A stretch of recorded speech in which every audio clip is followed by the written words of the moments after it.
Class में हमने जो पढ़ा था वो हमने फर्स्ट लॉ ऑफ थर्मोडायनेमिक्स के बारे में पढ़ा। पहले हमने क्लोज सिस्टम के बारे में पढ़ा, उसके बाद नेक्स्ट लेक्चर में हमने जो पढ़ा था वो ओपन सिस्टम के लिए स्टेडी फ्लो एनर्जी इक्वेशन पढ़ा था। ठीक है, तो अब जो है हम नेक्स्ट चलते हैं। नेक्स्ट जो हमारा चैप्टर होगा, टॉपिक होगा, वो होगा सेकंड लॉ ऑफ थर्मोडायनेमिक्स। उससे पहले आप डिस्क्रिप्शन में जाकर एक बार टेलीग्राम का जो हमारा लिंक है, टेलीग्राम ग्रुप का जो लिंक है, उस पर आप एक बार क्लिक कर दीजिए, ज्वाइन हो जाइए, ताकि वहां पर जो भी क्वेश्चन, जो भी अपडेट्स आएंगे वो आपको सभी वहां पर मिलेंगे। हर तरह के नोट्स और सब कुछ आपको शेयर किया जाएगा, तो आप जल्दी से टेलीग्राम ग्रुप को ज्वाइन कर लीजिए। अब बात करते हैं कि सेकंड लॉ की जरूरत क्यों पड़ी। अब जो फर्स्ट लॉ है, फर्स्ट लॉ क्या कहता है कि law of conservation of energy, वो एनर्जी ट्रांसफर के बारे में बात करता है, ये अच्छी बात है। हीट ट्रांसफर की भी वो बात करता है, वर्क ट्रांसफर की भी वो बात करता है, लेकिन कहीं पे भी उसने जो एनर्जी ट्रांसफर की वो डायरेक्शन की बात नहीं की कि एनर्जी जो ट्रांसफर है कहां से कहां होना चाहिए, किस तरीके से होना चाहिए। ठीक है, तो उन चीजों को, जो वो कमियां जो रह गई थी फर्स्ट लॉ में, उनको कवर किसने किया?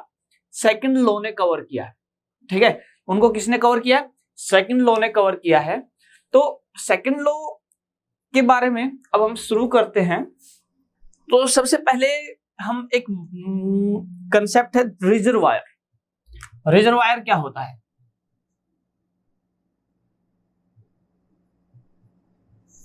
रिजर्वायर क्या होता है? जब आपके पास कोई भी जैसे सब्सटेंस है, उसको आप क्या करो, बहुत ज्यादा अमाउंट में स्टोर कर सकते हो। जैसे एग्जांपल के तौर पे पानी का टैंक है बहुत बड़ा, अगर उससे आप एक गिलास पानी निकाल लो तो जो टोटल वाटर है, वॉल्यूम है, उस पर कोई खास फर्क नहीं पड़ेगा। या एक तालाब है या नदी है, वहां से आप एक गिलास पानी निकाल दो तो उस पर कोई फर्क नहीं पड़ेगा। तो वो क्या, वाटर रिजर्वायर है। ठीक है, तो ऐसे ही क्या होते हैं, आपके एनर्जी रिजर्वायर्स भी होते हैं, या फिर बोलिए कि थर्मल एनर्जी रिजर्वायर्स भी होते हैं।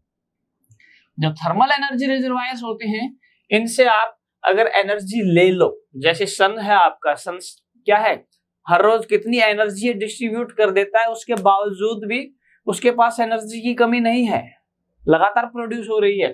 तो वो क्या है, एक रिजर्वायर है। ठीक है, तो जो भी आपका थर्मल एनर्जी रिजर्वायर होगा, उसकी जो हीट कैपेसिटी होगी इनफाइनाइट होगी। क्या होगी? इनफाइनाइट होगी।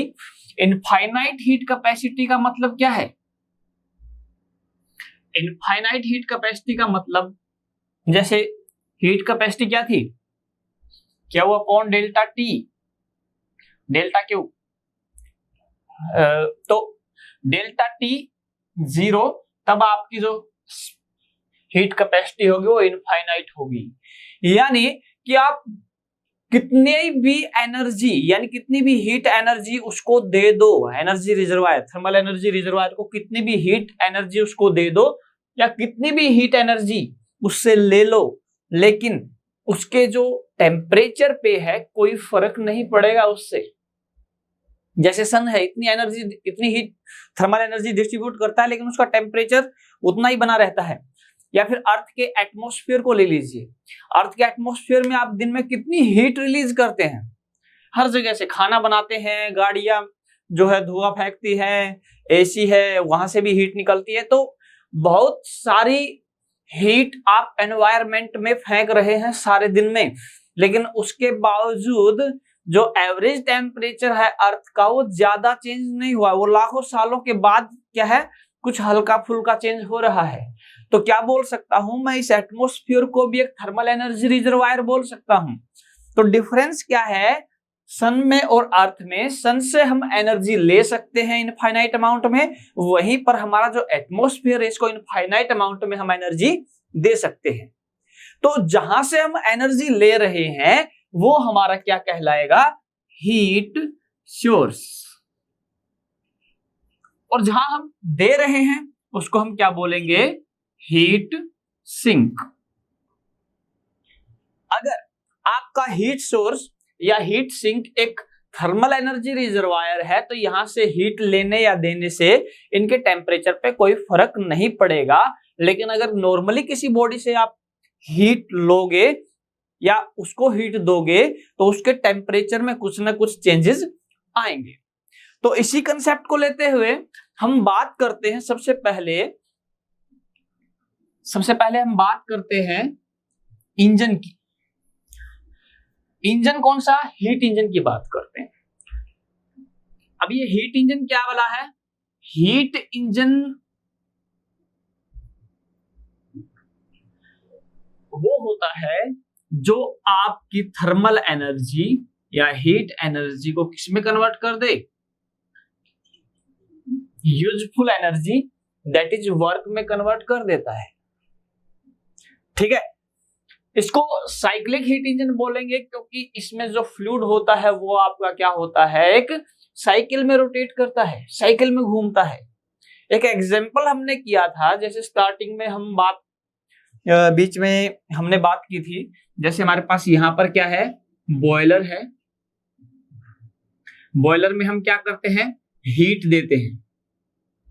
हाई टेम्परेचर है तो QH लिख देते हैं। यहां पर हीट मिल रही है फर्नेस से। ठीक है, यहां पर आपका क्या है, टरबाइन लगा हुआ है। टरबाइन लगा हुआ है, टरबाइन पे शाफ्ट है और टरबाइन में हमने बताया था रोटेट करेगा तो हमें वर्क मिलेगा। स्टीम आगे स्ट्राइक करेगी ब्लेड्स पे तो हमें क्या मिलेगा, वर्क मिलेगा। यहां पर हमारा कंडेंसर लगा हुआ था, ये क्या है, कंडेंसर। ये आपका टरबाइन है और यहां पर आपका क्या हो जाएगा, यहां पर आपका पंप लगा हुआ था और पंप में क्या होता है, हमें वर्क इनपुट देना पड़ता है और यहां पर मुझे क्या मिल रहा है, वर्क आउटपुट मिल रहा है। यहां से जो वर्क आउटपुट मिल रहा है उसी की हेल्प से हम क्या कर रहे हैं, पंप को रन कर रहे हैं। तो डब्ल्यू नेट जो हमारा हो जाएगा वो क्या हो जाएगा, डब्ल्यू आउट माइनस डब्ल्यू इन। वहीं पर कंडेंसर में हम क्या कर रहे हैं, हीट रिजेक्ट कर रहे हैं तो हमने इसको QL लिख दिया है। तो जो नेट हीट जो मिलेगी हमें वो QH माइनस QL मिलेगी। अब ध्यान से देखिए, एक साइकिल में आपका क्या है, फ्लूइड रोटेट कर रहा है, इसीलिए इसको हम क्या बोलते हैं, साइक्लिक हीट इंजन। हर साइकिल में क्या होगा, वर्क डन मिलेगा। एक हर साइकिल के बाद मुझे वर्क डन मिलेगा, उसमें क्या कर रहे हैं हम, कुछ हीट प्रोवाइड कर रहे हैं। हर साइकिल में मान लो QH अमाउंट ऑफ हीट हम दे रहे हैं तो हर साइकिल में मुझे W आउट वर्क मिल रहा है और QL हीट मेरी एटमॉस्फेयर में रिजेक्ट हो रही है और W इन ये मुझे वर्क करना पड़ रहा है। तो W नेट हमारा ये हो गया। ठीक है, तो ये मुझे वर्क मिल रहा है एक साइकिल के अंदर। ये वर्क लेने के लिए मुझे क्या करना पड़ा, मुझे हीट देनी पड़ी, कितनी, QH। हालांकि इतनी हीट हम वापस दे रहे हैं लेकिन ये एटमॉस्फेयर में जा रही है तो मेरी तो वेस्ट हो गई ना ये हीट, तो मुझे तो इतनी ही देनी पड़ी। तो इसीलिए हीट सप्लाइड की बात करें तो QH मेरी क्या हो जाएगी, QH मेरी हो जाएगी हीट सप्लाइड। ठीक है, तो यहां पर आप देख सकते हैं मुझे कुछ फ्यूल था जिसको बर्न करके मुझे हीट देनी पड़ी और उसके बदले में मुझे वर्क आउटपुट मिल रहा है। तो ये आपका क्या है, स्टीम पावर प्लांट हो गया है और ये क्या कर रहा है, एक तरीके से हीट को वर्क में कन्वर्ट कर रहा है। तो ये भी आपका क्या है, एक हीट इंजन हो गया है। तो हीट इंजन में क्या होता है, हीट इंजन में आपका एक सोर्स होना जरूरी है, हीट सोर्स। ठीक है, जिसका टेम्परेचर हाई होगा। ये आपका इंजन है जिसमें फ्लूइड फ्लो करेगा, सॉरी ये साइकिल हो जाएगी जिसमें फ्लूइड फ्लो करेगा। तो यहाँ पर ये आपके जो भी कंपोनेंट है ये सारे लगे होंगे।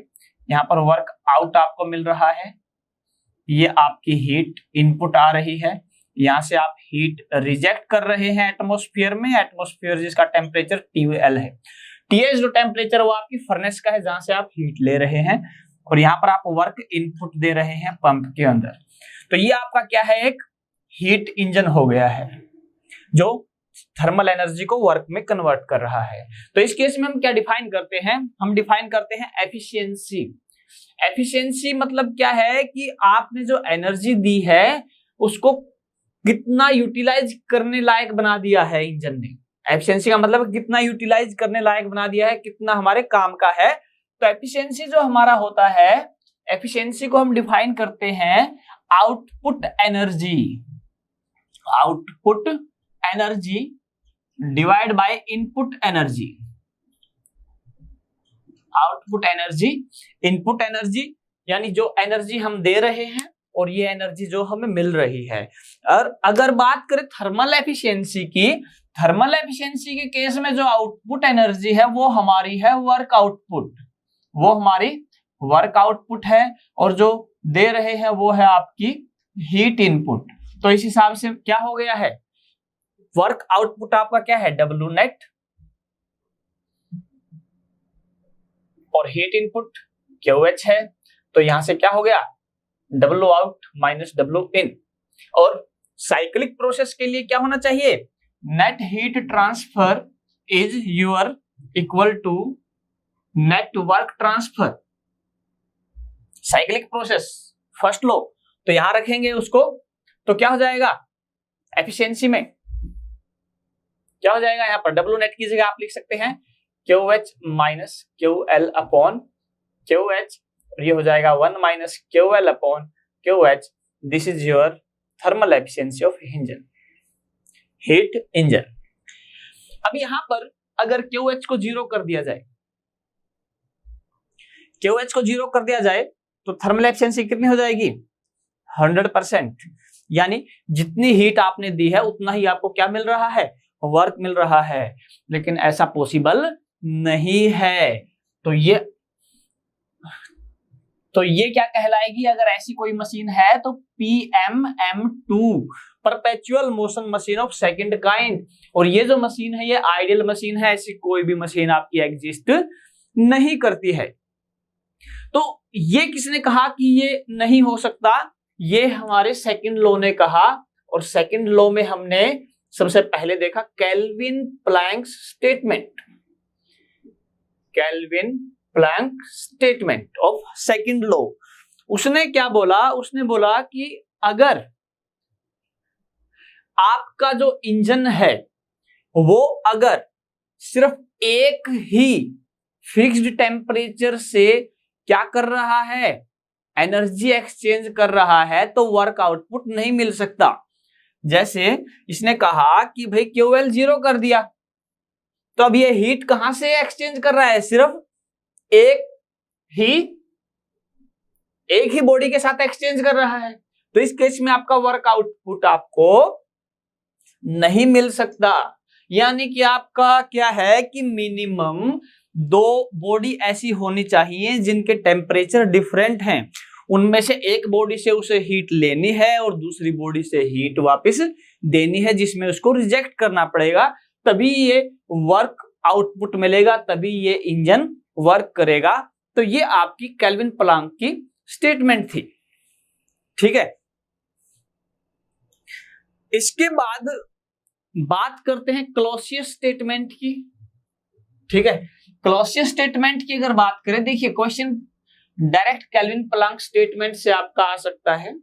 ठीक है, केल्विन प्लैंक स्टेटमेंट से डायरेक्ट आ सकता है कि जो है we can not produce work, कोई भी ऐसी इंजन, कोई भी ऐसी मशीन नहीं है जो सिंगल फिक्स्ड टेम्परेचर पे किसी बॉडी के साथ क्या करके हीट एक्सचेंज करके वर्क प्रोड्यूस कर सके। ठीक है, अब क्लॉसियस ने क्या बोला, उसके बाद आए क्लॉसियस। क्लॉसियस ने ये बोला कि भाई इसको बोलते हैं सेकंड स्टेटमेंट है सेकंड लॉ की, Clausius statement of second law.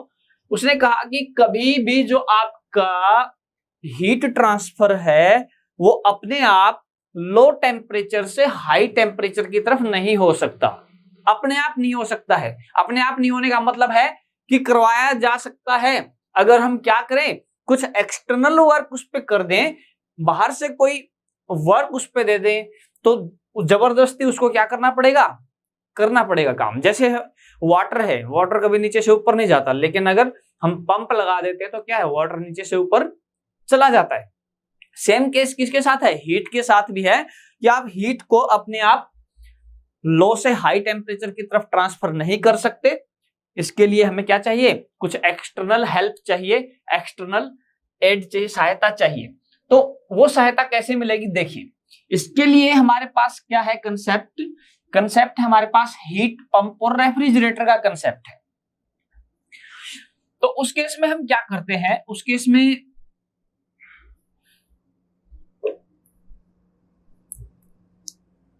क्या रहेगा,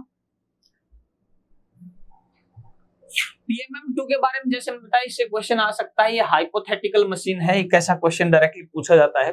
PMM2 इज हाइपोथेटिकल मशीन जो आपके सेकंड लॉ के अगेंस्ट है, सेकंड लॉ में भी केल्विन प्लांक स्टेटमेंट के अगेंस्ट है, ये उसको फॉलो नहीं करता है। ठीक है, तो ऑप्शन में आपका अगर केल्विन प्लांक स्टेटमेंट है तो आप वो चूज करोगे, अगर सेकंड लॉ दिया गया है तो आप सेकंड लॉ चूज करोगे। तो अकॉर्डिंग टू ऑप्शंस आपको चूज करना है। ठीक है, अब बात करते हैं रेफ्रिजरेटर और हीट पंप। अब रेफ्रिजरेटर का काम क्या है, रेफ्रिजरेटर का काम यह है कि जो आपका स्पेस है उसको कूल रखना है एज कंपेयर टू सराउंडिंग से टेम्परेचर कम रखना है।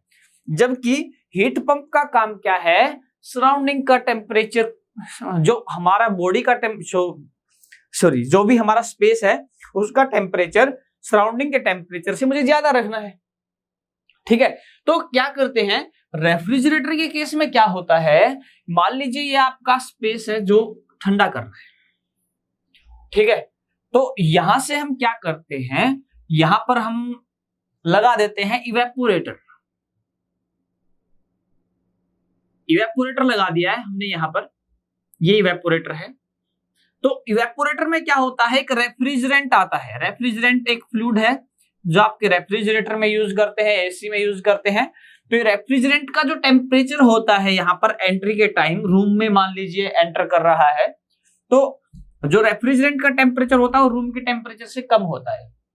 तो इसलिए जैसे ये इवेपोरेटर से गुजरेगा तो ये अपने सराउंडिंग की हीट को क्या करेगा, एब्जॉर्ब करेगा और इवेपोरेट हो जाएगा।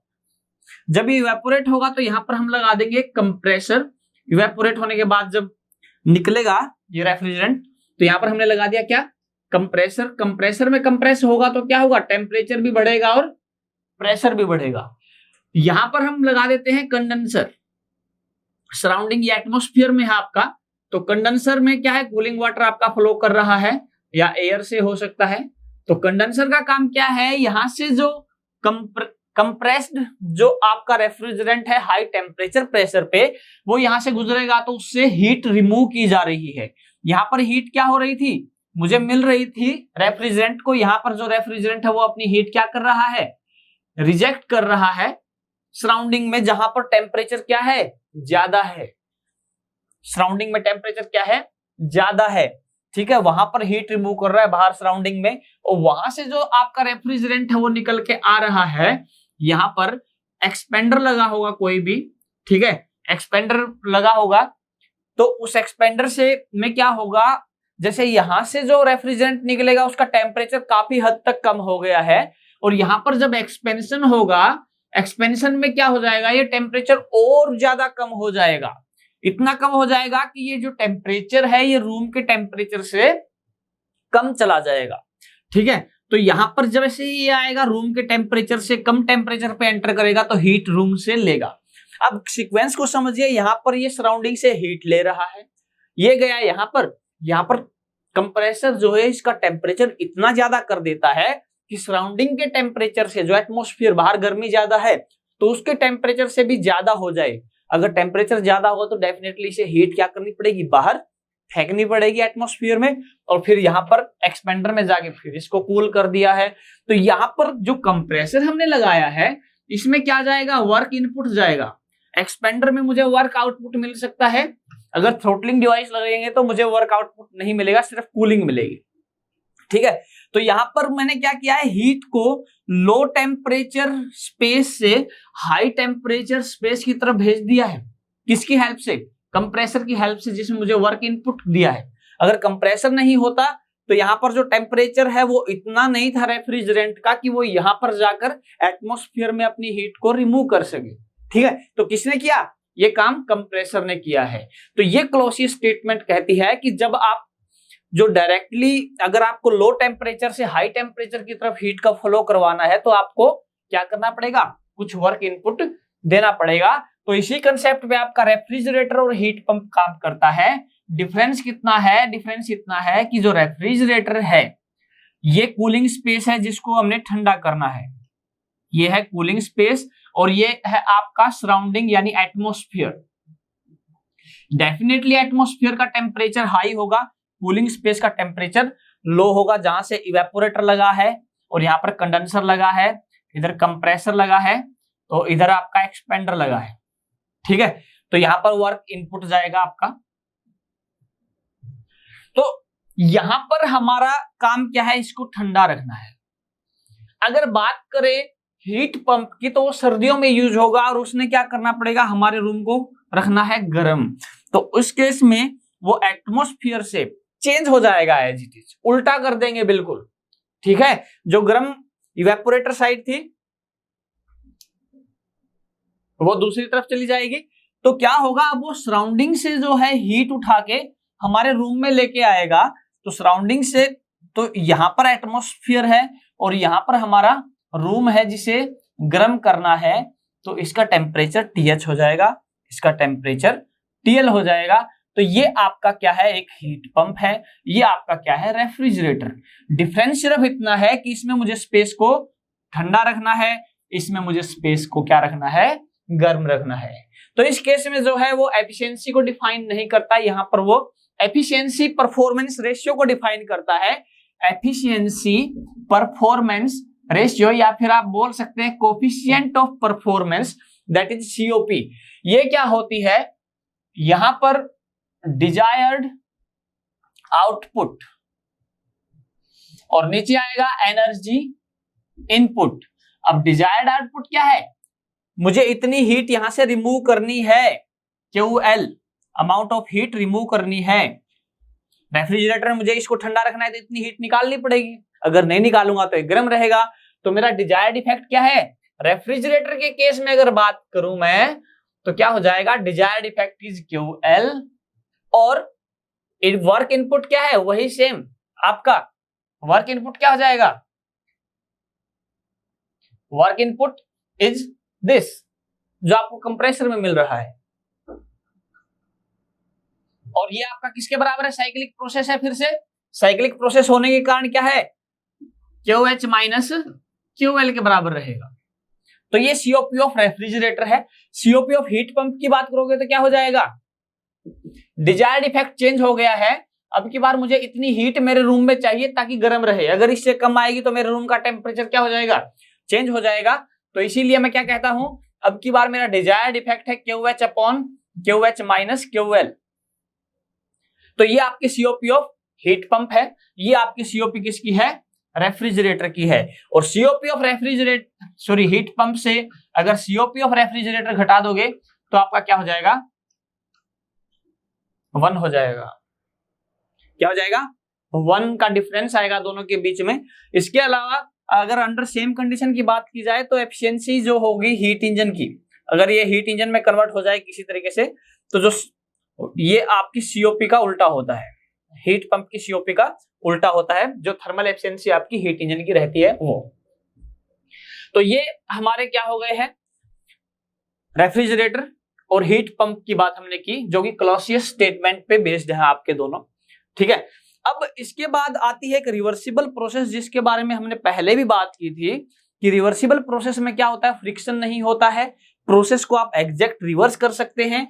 जैसे ये बात करें, अगर रेफ्रिजरेटर है, जैसे अगर ये रिवर्सिबल रेफ्रिजरेटर हो तो आप इसको एग्जैक्ट जैसे हीट फ्लो हो रहा है इसका उल्टा बिल्कुल कर सकते हो, यानी आप इसको एक हीट इंजन की तरह यूज कर सकते हो, ठीक है। तो रिवर्सिबल आपका मतलब है कि बिल्कुल उल्टा आप इसको चला सकते हो, ठीक है। तो क्या है कि रिवर्सिबल प्रोसेस के लिए क्या होता है? जो QH/TH का रेशियो, यानी जितनी हीट दे रहे हैं और जिस टेम्परेचर पे दी जा रही है वो रेशियो जो होता है TH/TL, ये दोनों बराबर होते हैं। तो यहां से हम क्या लिख सकते हैं? QH/QL बराबर है आपका TH/TL के बराबर रहेगा। ये आपका किसके लिए है? फॉर रिवर्सिबल प्रोसेस है, ध्यान रखिएगा, पेपर में क्वेश्चन में पूछा जा सकता है ये। ठीक है, तो ये बात हुई हमारी रेफ्रिजरेटर की, हीट पंप की। अब हमने बात की रिवर्सिबल प्रोसेस की। अब रिवर्सिबल प्रोसेस क्या होती है? रिवर्सिबल प्रोसेस के केस में हमारा जो लॉसेस हैं वो क्या होते हैं? सबसे कम होते हैं। रिवर्सिबल प्रोसेस के केस में जो लॉसेस हैं वो सबसे कम होते हैं, यानी कि एक रिवर्सिबल प्रोसेस होगी तो क्या होगा? एफिशिएंसी सबसे ज्यादा होगी। तो इसी सीरीज में हमारे सामने आए कार्नोट, उन्होंने थ्योरेटिकल साइकिल दी। थ्योरेटिकल साइकिल में क्या था कि जितने भी प्रोसेस थी उसने सभी की सभी क्या थी? रिवर्सिबल थी। उसने क्या किया? 2 एडियाबैटिक प्रोसेस ली और 2 आइसोथर्मल प्रोसेस ली। तो इसकी साइकिल में बना देता हूं यहां पर, ठीक है। ज्यादा डिटेल में अभी हम नहीं जाएंगे क्योंकि वक्त हमारे पास थोड़ा कम है, तो मैं डायरेक्टली आपको एक्सप्लेन करूंगा इसमें। जैसे ये है आपका 1 से 2, 2 से 3, 3 से 4, ये आपका पीवी डायग्राम रहेगा। डेफिनेटली देखिए 1 से 2 है आपकी आइसोथर्मल प्रोसेस है, ठीक है। 1 से 2 में आपका क्या हो रहा है? आपको हीट मिल रही है। 2 से 3 एडियाबैटिक प्रोसेस है, हीट ट्रांसफर नहीं होगा, यहाँ पर टरबाइन होगा तो वर्क आपको मिलेगा। यहां पर आपको हीट क्या करनी है? एब्जॉर्ब करनी है 3 से 4 में, और 4 से 1 में क्या हो जाएगा? आपको वर्क इनपुट देना पड़ेगा, ठीक है। तो ये आपकी क्या हो गई है? अब ये आइसोथर्मल प्रोसेस है तो ये एक लाइन जो है ये आइसोथर्मल लाइन है। मान लेते हैं ये टेम्परेचर TH है, अभी जो हमने बात की ये TH है, और ये हीट दी गई QH, TL और QL, ठीक है। अब ये प्रोसेस है रिवर्सिबल, ये भी रिवर्सिबल, ये भी रिवर्सिबल, जितनी भी प्रोसेस है सभी क्या है? रिवर्सिबल है। तो 1 से 2 जो प्रोसेस होगी वो होगी रिवर्सिबल आइसोथर्मल हीट एडिशन। 2 से 3 आइसेंट्रोपिक एक्सपेंशन। आइसेंट्रोपिक कौन सी होती है? Reversible adiabatic. ये पेपर में डायरेक्ट पूछा जा सकता है कि कौन सी प्रोसेस में हीट ऐड होती है, तो आइसोथर्मल में हीट ऐड होती है, ध्यान रखिएगा, रिवर्सिबल आइसोथर्मल में। 3 से 4 में क्या हो जाएगा? रिवर्सिबल आइसोथर्मल हीट रिजेक्शन रहेगा, और 4 से 1 में क्या हो जाएगा? Isentropic compression. Isentropic compression. एक नॉर्मली जो कार्नोट साइकिल है ये हमारी क्या है? कार्नोट साइकिल है। तो कार्नोट साइकिल में एक तो क्वेश्चन यही बनेगा, एक ये पूछ सकता है कि कितनी प्रोसेस होती हैं, तो 4 प्रोसेस होती हैं, ठीक है। 2 में हीट एडिशन होगा, 2 में एक में हीट एडिशन होगा, एक में हीट रिजेक्शन, एक में वर्क आउटपुट, एक में वर्क इनपुट मिलेगा, ठीक है।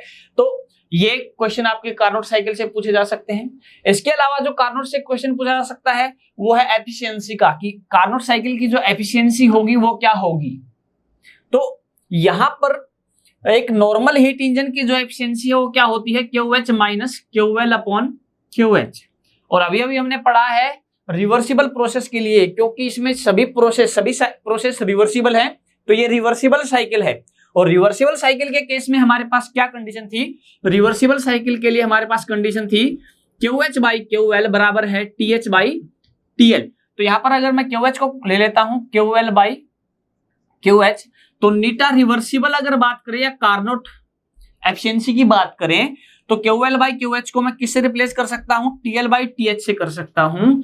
तो ये हो जाएगा आपका TH minus TL upon TH। This is the efficiency of reversible cycle या फिर कार्नोट साइकिल। ये पेपर में डायरेक्ट पूछा जा सकता है, ये क्वेश्चन भी पूछा जाता है, ठीक है।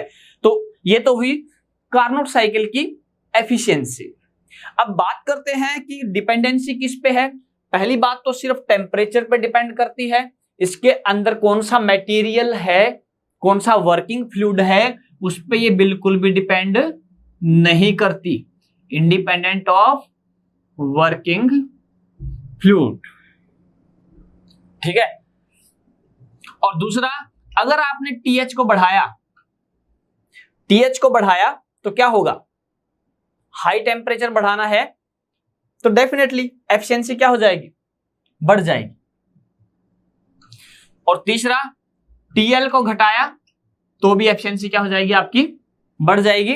ये आपके पेपर में डायरेक्ट पूछे जा सकते हैं, तो इनको आप ध्यान रखिएगा। कार्नोट साइकिल के केस में, कार्नोट साइकिल किसके लिए है, आपकी रिवर्सिबल हीट इंजन के लिए है। रिवर्सिबल हीट इंजन के लिए भी आप बोलेंगे तो यही एफिशिएंसी आपकी आएगी, ठीक है। और एक और क्वेश्चन पूछा जा सकता है कि which is more efficient, TH को बढ़ाना या टीएल को घटाना, तो it is more efficient, it is more efficient, क्योंकि टीएच बढ़ाने का मतलब आपको फ्यूल ज्यादा बर्न करना पड़ेगा। इस केस में ऐसा कुछ नहीं है, तो ये वाला केस ये मोर एफिशिएंट है as compare to this one, ठीक है। अब आगे बात करते हैं रिवर्सिबल रेफ्रिजरेटर की। रिवर्सिबल रेफ्रिजरेटर के केस में क्या हो जाएगा, सेम सारी प्रोसेस रिवर्स हो जाएंगी, तो सारी चीजें रिवर्स रहेंगी। तो क्या होगा, तो इंपॉर्टेंट क्वेश्चन क्या रहेगा, COP of reversible refrigerator. Reversible refrigerator की सीओपी अगर बात करें तो क्या हो जाएगा, T upon TH minus TL हो जाएगी। और अगर COP of reversible heat pump की बात करें तो क्या हो जाएगा, TH upon TH minus TL रहेगा, ठीक है। तो ये आपको याद रखना है। अगेन सीओपी का डिफरेंस जो रहेगा इन दोनों का वो 1 के बराबर ही रहेगा। वही जो सीओपी ऑफ हीट पंप है ये 1 अपॉन एफिशिएंसी ऑफ कार्नोट के रहेगा। ये न्यूमेरिकल में आपकी डायरेक्ट हेल्प करेगा, ठीक है। तो ये आपके क्या है, रिवर्सिबल रेफ्रिजरेटर या फिर Carnot refrigerator, reversible heat pump या कार्नोट हीट पंप, ठीक है। रिवर्सिबल की जगह आप कार्नोट टर्म यूज कर सकते हो दोनों ही केसेस में। तो ये आपके हीट पंप और रेफ्रिजरेटर हुए। अब नेक्स्ट बात करते हैं कार्नोट थ्योरम की, जो कि काफी इंपॉर्टेंट है। कार्नोट थ्योरम की बात करते हैं तो कार्नोट थ्योरम क्या कहती है,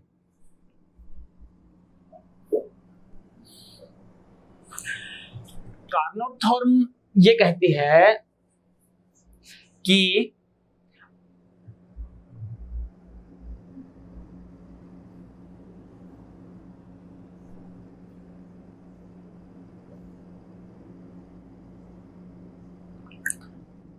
अगर सेम टेम्परेचर लिमिट के बीच में अगर आपने 2 इंजन लगा दिए, ठीक है, एक आपका रिवर्सिबल इंजन है, एक आपका इरिवर्सिबल इंजन है, तो वो कहता है कि जो रिवर्सिबल इंजन है इसकी जो एफिशिएंसी होगी वो इरिवर्सिबल इंजन से हमेशा ज्यादा होगी बिटवीन सेम टेम्परेचर लिमिट अगर बात की जाए तो, ठीक है।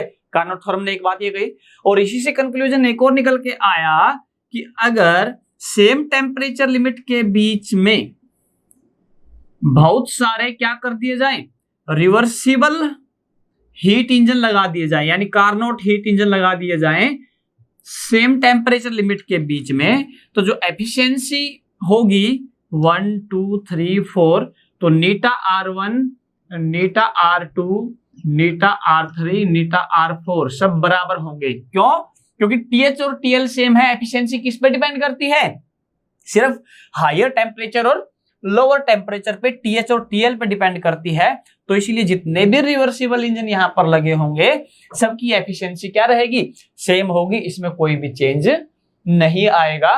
तो कार्नोट थ्योरम से आपके ये स्टेटमेंट से दोनों क्वेश्चन आपके पूछे जा सकते हैं। तो यहां पर सेकंड लॉ आपका खत्म होता है।